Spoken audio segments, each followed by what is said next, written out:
जरा सा माशाल्लाह इन्हों के पैसे ने 50 रुपये ए लैन आए ने चीनी तो माशाल्लाह सेहत वेखो किवें किवें तुहाडा मूँह या मेरा मूँह है दसो एक बारी आंदे ने तेरा मूँह इंज जिवें बांडर जी मलोक हुंदी है 2 बारी अगे दस्या तूं 2 बारी दस्या ना मैं ए जे अजीम तरीन शख्सियत इधर वेखियो बस एक बारी हाय कर दो फिर तुसीं टुर जियो एक बारी हाथ लाइयो फिर तुसीं टुर जियो नहीं एक बारी बस आए मेरी उंगल ना शब एक बारी हाथ लायो ऐ बाय बाय कर दो बाय बाय कर दो बस एक बारी कर दो ना सब की हो गया जी ए जे समीउल्ला ओ डॉक्टर अफू दा मुंडा ए लो जी सर तुहाडे 50 रुपये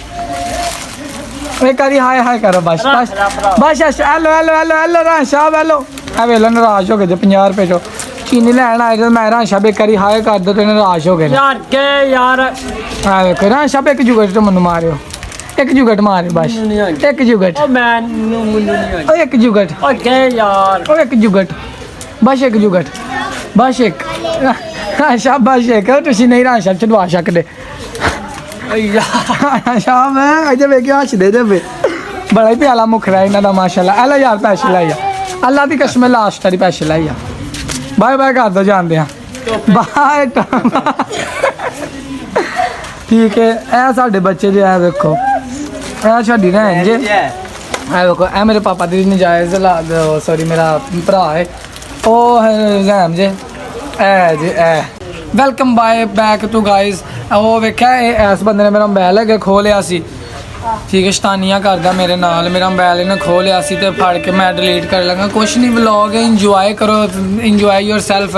तो मेरा हूँ दिल पे करता कि मैं हूँ तुहानूं अल्लाह हाफिज़ कह दें क्योंकि ठंड लगन लग पई है ठीक है उतों अज इन्हें पकौड़े शकौड़े भी वावा हर चीज़ हर पासे वो खा लेने तो सवेरे इंशाअल्लाह तुहानूं मुलाकात करांगे तो सवेरे मैं हो सकदा नहाला जे धुप्प चढ़ जे ना चढ़ी तो फिर भी मेरे वालों ना ये गिला ना करे तू नहाता नहीं तो मैं नहाना फिर भी नहीं हूँ मैं वाल शाला सैटिंग कराई है वेखो खत शत ताज़ा करवाया अगे मैं दसिया ताज़ा खत करवाया पैसे मैं ताज़े ताज़े लाए ने वेखो बज्जा नोट उन्होंने 150 का दिता है ठीक है मैं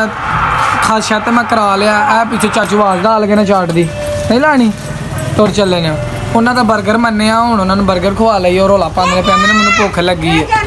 तो हूँ तुहानूं मिलने आ ठहर के शाम टाइम आहिस्ता आहिस्ता होर जी इतने खलोणगे फिर की होएगा पता नहीं की होएगा वैसे जी तो राणा साहब की हाल है फेल आए जे ए जे अजीम शख्सियत माशाल्लाह शेर ते बैठो अल्लाह नजरे बड तो बचाए 2 बारी नजर रखी तो मुक जंदे जे नहीं ना मैं एक बारी कहना दूजी बारी क्या तो मौके एक चीनी लाए ने अज तो इंजॉय होएगा लोए लालू तो आलू चने साडियां बोतलों तो आलू चने नालदियां दी बोतलों तो आलू चने ए भाई नहीं माए जे अस्सलाम वालेकुम आए ने आलू भाई नवे 140 पुराने 100 bye welcome back to guys ये भाई अमजद है ठीक है और आज की शाम है धुआं भाई दसरो देखो मेरे को आ गया टिकटर के जब व्लॉग की वजह तो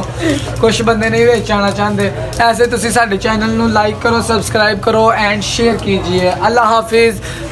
हमको दुआओं में याद रखना ये हाफिज़ साहब है माशाल्लाह ये दांत काट रहे हैं आज की मेहनत ख़त्म हुई यहाँ पर ठीक है घर वाले गालें काट रहे हैं मुझे कह रहे हैं तू चवले मारता दुकान पर बैठ के ये अस्सलाम वालेकुम ठीक है आप मेरे चैनल को सब्सक्राइब करना नहीं भूलना नए आए हैं तो घंटी के बटन को घंटा समझ के टर्न करें और पुराने हैं तो फिर लाइक करें कमेंट करें बाय बाय बाय कर दे अल्लाह ले अस्सलाम वालेकुम गाइस वेलकम टू बैक ये देखें हमारे साथ बज़मी साहब है चाचू हमारे हैं ये इनकी कल लड़ाई हुई थी मुश्किल अंकल असलम के बेटे के साथ कमरू मरासी जो के भट्ट साहब है उनके साथ लड़ाई हुई थी। अभी ये उनका फैसला करने लगे कि अब वो ऐसा उसा करेगा तो मैंने उसके दांत भानने हैं। चलें जी सर। नहीं मैं दादा नहीं मैंने अगला रास्ता विखावांगा अगला सारी जिंदगी याद रखने अगला रास्ता कोल बह के 5 पुलिस दिलवांगा 5 पुलिस दिलवाने 5 एक हुंदा है वो 5 जो छितर फड़िया हुंदा है तेल च डुबोया हुंदा तेल च अच्छा ਉਹਦੇ ਨਾਲ ਉਹਨੂੰ ਕੁੱਟ ਪਵਾਓਗੇ ਇਨਸ਼ਾਅੱਲਾ ਤੇ ਇਹਦੇ ਪਿੱਛੇ ਕੋਈ ਚੋਰ ਵੀ ਗਿਆ ਤੇ ਮੈਂ ਉਹਨੂੰ ਵੀ ਨਿਬੜਾ ਕਰ ਦਿਆਂ। चाहे चोरी साहब नहीं निबड़ोगे जी क्लैपिंग हो जी इनके लिए क्लैपिंग करेंगे क्लैपिंग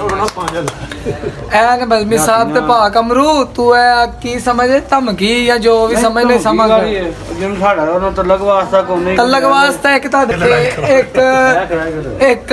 कमरू मरासी ने तलक वास्ता है नहीं ठीक है तो तू इस टाइम पहुंचे है साडे पिंड तू बजमी साहब ना कोई ओ देखो कमर साहब आ गए साइड ते इधर आओ सर अस्सलाम वालेकुम भाई गल सुनियो एक मिनट बस सर बस एक मिनट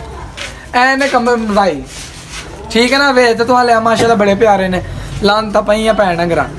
ठीक होगा सर ਅਸੀਂ ਤੁਹਾਡੇ ਨਾਲ ਆ ਅਸੀਂ ਸੱਚ ਦੇ ਨਾਲ ਆ ਕੋਈ ਵੀ ਗੱਲਬਾਤ ਹੋਏਗੀ ਅਸੀਂ ਖਲੋਵਾਂਗੇ ਇਨਕਲਾਬ ਇਨਕਲਾਬ ਵੇ ਕਿਦਾਂ ਦਾ ਜ਼ਿੰਦਾ ਅੱਛਾ ਓਏ ਇਹ ਕੰਮ ਹੋਇਆ ਲੋ ਜੀ ਸਾਨੂੰ ਦੇ ਇਜਾਜ਼ਤ ਆ ਤੁਸੀਂ ਲਾਜ਼ਮੀ ਵਲੌਗ ਵੇਖਣਾ ओके जी अल्लाह हाफिज। इसी के साथ आज की मजदूरी यहीं खत्म करते हैं। अगर तुम्हें वीडियो पसंद आई तो लाइक मारो यार। मुझे नहीं पता, मुझे 2 मिलियन लाइक्स चाहिए, कैसे ना कैसे करके मुझे चाहिए। इतना झिला मैं कभी नहीं होऊंगा अपनी पूरी जिंदगी में जितना इसमें झिलाऊं, मुझे चाहिए ही चाहिए। तो लाइक मारो और अगर तुम लोग नए हो तो सब्सक्राइब करो। वो जो लाल वाला बटन है उस पर फूट फेंक के मारो या फिर मोमबत्ती, मुझे नहीं पता, बस क्लिक हो जाना चाहिए। अब मैं भी जा रहा हूं, मुझे पैसों के पीछे भागना है। बाय।